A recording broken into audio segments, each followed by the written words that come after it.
क्या कहा गया, पढ़िए। कहा गया कि शालिनी अपनी आय का 1/3 बचाती है। यदि उसकी आय x% बढ़ जाती है और खर्चा 15% बढ़ जाता है तो बचत में इतने की वृद्धि होती है, x का मान क्या है। ये सवाल है तुम्हारा इनकम का, ठीक है, यानी आय जो तुम कमा रहे हो, उसके बाद में एक्सपेंडिचर का और उसके बाद में सेविंग का। इसको बड़े सरल तरीके से बताऊंगा, नहीं तो मेरे पास बनाने के इसके 2-3 तरीके हैं। एलिगेशन लगा करके मैं बना सकता हूं, बट वो काम नहीं करूंगा, ठीक है।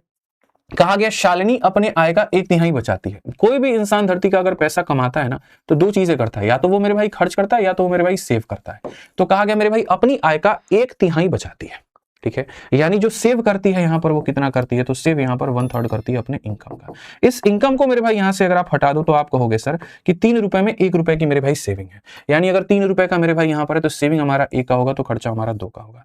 यहां पर ये 300 है, यहां पर हमारा 200 है, यहां पर ये हमारा 100 है। हम अपनी तरफ से मान सकते हैं, क्योंकि जितना 100 का मल्टीपल लेकर के चलोगे फायदे तुम्हारे उतने होंगे, उतना ज्यादा मेरे भाई बेनिफिट होगा सवाल बनाने में।